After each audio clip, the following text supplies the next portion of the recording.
Hello friends, welcome to the new episode of my channel. আমি অরিত্র। এখন এই ভিডিওর মধ্যে আমরা রঘু ডাকাত নিয়ে কথা বলবো। দুটো আপডেট রয়েছে। প্রথম হচ্ছে একটা পোস্টার আজকে তারা ড্রপ করেছে, তো সেই পোস্টারটা রিয়াকশন দেবো। এবং দ্বিতীয় হচ্ছে খাদানের মতো এবারে রঘু ডাকাতের ক্ষেত্রে বেঙ্গল ট্যুর হতে চলেছে। আমরা এটা আগে থেকেই জানতাম, তো সেটাকে নেক্সট লেভেলে গিয়ে তারা করছে, কোথায় কোথায় তারা আসছে এবং এই স্ট্র্যাটেজিটা এবারে কি হবে সেটা নিয়েও একটা রিয়াকশন দেবো আর কি মূলত।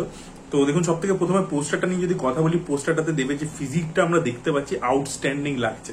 এবং এই পোস্টারটা আমি এখন অব্দি যে কটা পোস্টার এসছে রঘু ডাকাতে তার মধ্যে বেস্ট পোস্টার বলবো, ঠিক আছে। এবং পুরো মানে সিলভার স্ট্যালোনের র্যাম্বোর মতো মনে হচ্ছে আর কি। সিরিয়াসলি বলছি, এতটাই ভালো ফিজিক লাগছে।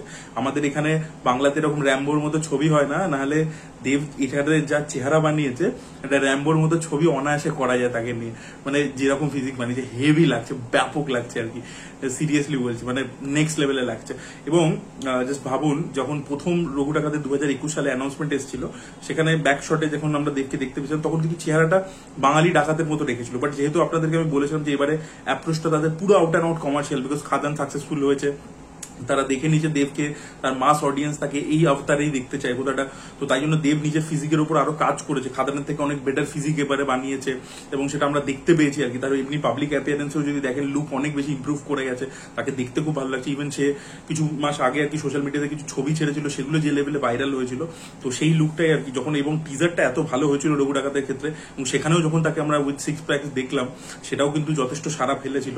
এবং এই পোস্টারটাতে তাকে জাস্ট ব্যাপক লাগছে, পুরো ফিজিকটা সুপার লাগছে আর কি। মানে দেবের কেরিয়ারের প্রথম দিকেও দেবকে এতটা ফিট লাগেনি, মানে যেখানে আর কি পিক, মানে দেবের পিক ফর্ম কমার্শিয়াল ছবি পরপর ব্যাক টু ব্যাক করছে, তখনও তার ফিজিক খুব ভালো ছিল, বাট এই লেভেলে তখনও ছিল না। মানে এইবারে যেন একদম নেক্সট লেভেলে চলে গেছে। এবং অ্যাকচুয়ালি ছেলেদের বয়স বাড়লে তাদের অ্যাকচুয়ালি দেখতে ভালো হয়, এবং 40 বছরের এই যে এজ ব্র্যাকেটটা, সেই সময় অ্যাকচুয়ালি ছেলেদেরকে সব থেকে বেশি ভালো দেখতে হয়ে যায়। এটা ফ্যাক্ট কিন্তু। হ্যাঁ, মেয়েদের উল্টো, মেয়েদের কম বয়সে দেখতে ভালো থাকে, বেশি বয়সে খারাপ দেখতে হয়ে যায়। বাট ছেলেদের ক্ষেত্রে কিন্তু উল্টো, কম বয়সে মানে একরকম দেখতে থাকে, বাট বেশি বয়সে এই 40s এর যে ব্র্যাকেটটা, সেখানে সব থেকে বেশি ভালো দেখতে। আপনি যে কোনো হিন্দি সিনেমার হিরো তুলে নিন, আপনি শাহরুখ খান তুলে নিন, আপনি আমির খান তুলে নিন, আপনি সালমান তুলে নিন, 40s এর ব্র্যাকেটে যখনই পৌঁছেছে, তাদেরকে দেখতে তাদের বেস্ট ফর্মটা সেই সময় হয়েছে।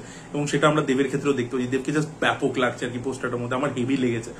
আর যদি আমরা এই যেটা বেঙ্গল ট্যুর আর কি, যেটা খাদান থেকে শুরু হয়েছিল, সেটাকে তারা নেক্সট লেভেলে নিয়ে যেতে চলেছে। বিকজ দেখুন, এবারে SVF ও সাথে আছে। আগের বার দেব এটা পুরোটা নিজে প্ল্যানিং করেছিল এবং মারাত্মক প্রমোশন করেছিল, এবং সেটা এফেক্টিভ হয়েছিল আর কি।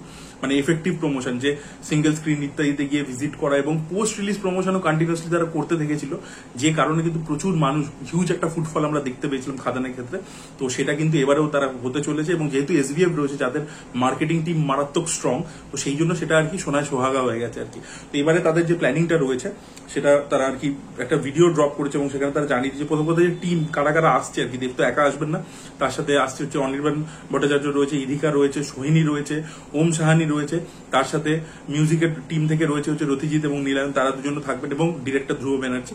তো দেব সবাইকে নিয়ে আর কি, যেরকম খাদানে করেছিল এক্স্যাক্টলি সেম স্ট্র্যাটেজি, পুরো টিমকে নিয়ে যাওয়া হবে।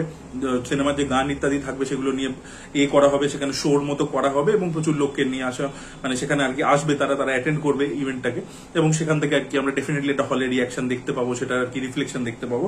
তো 6 সেপ্টেম্বর প্রথমে বালুরঘাটে দিয়ে শুরু হবে, এবং সেদিনকে 6 সেপ্টেম্বর মালদাতেও রয়েছে। তো মালদা এবং বালুরঘাট দুটোই আর কি 6 সেপ্টেম্বর হবে। 7 সেপ্টেম্বর রায়গঞ্জে রয়েছে শো আর কি, মানে বেঙ্গল ট্যুর। 8 সেপ্টেম্বর রয়েছে শিলিগুড়িতে, 11 সেপ্টেম্বর হাওড়াতে, 12 সেপ্টেম্বর রয়েছে বহরমপুরে মোহন টকিজে, এবং 14 তারিখে রয়েছে হচ্ছে পুরুলিয়াতে, 15তে রয়েছে দুর্গাপুরে, এবং 18 সেপ্টেম্বর রয়েছে মধ্যমগ্রামে স্টার মলে আর কি। তো এই আর কি এখন অব্দি প্ল্যানিং রয়েছে। এবং আমি ভেরি শিওর, দেখুন পুজোর সময় আর কি, ওই সময় তো ছবিটা মারাত্মক চলবেই, এবং সেই সময় তারা হল ভিজিট ইত্যাদিও করবে, এবং পোস্ট রিলিজ প্রমোশন, মানে পুজোটা শেষ হয়ে যাওয়ার পরবর্তীতে সেখানে দেব, যেটা খাদানের ক্ষেত্রে সে কন্টিনিউসলি 1 মাস ধরে প্রমোশন চালিয়ে গেছিল, সেটা সে রঘু ডাকাতের ক্ষেত্রে করে কিনা সেটাই দেখার মতো বিষয় হবে, দেখা যাক আর কি। এবং ছাড়া, মানে এই বেঙ্গল ট্যুর ছাড়া আর কি কি তাদের প্ল্যানিং থাকে, কি কি ধরনের জিনিসপত্র তারা ইউনিক করে, বিকজ দেব মানে মার্কেটিং এর দিক থেকে সেই ইউনিক কিছু একটা ইনোভেটিভ স্ট্র্যাটেজি করবেই করবে। তো সেটা কি করে সেটাই দেখার মতো বিষয় হবে। Really looking forward. এবং এবারে কিন্তু মানে আগের বারে বেঙ্গল ট্যুরটা লোকে জানতো না, মানে প্রথমবার ছিল একটা এক্সপেরিমেন্টাল ব্যাপার। এবারে তারা অ্যাকাস্টমড হয়ে গেছে, এবং আগের বার লোকে মজা পেয়েছে অ্যাকচুয়ালি, মানে যখনই একটা মানে বাংলা ছবির প্রমোশন অ্যাকচুয়ালি শহরের বাইরে হয়ই না। তো সেখানে যখনই গ্রামে মফস্বলে সব জায়গায় পৌঁছে যাচ্ছে দেব, এবং দেবের মতো একজন স্টার পৌঁছে যাচ্ছে এবং নিজের টিম নিয়ে এবং ছবিটা প্রচার করছে, তখন অটোমেটিক্যালি দর্শকেরও আর কি আনন্দ হচ্ছে যে তারাও লেফট আউট ফিল করছে না, যে এই যে একটা ন্যারেটিভ সেট হয়েছে যে ভাই বাংলা ছবি যাই হয় শহরের জন্যই হয়, শহরেই প্রচার হয়, শহরেই রিলিজ হয়, শহরেই সবকিছু হয়। তো সেখান থেকে বেরিয়েছে এই যে গ্রাম মফস্বলে পৌঁছে, যে গ্রাসরুট লেভেলে পৌঁছে যাচ্ছে, সেটা কিন্তু খুবই এফেক্টিভলি ওয়ার্ক করেছিল খাদানের ক্ষেত্রে।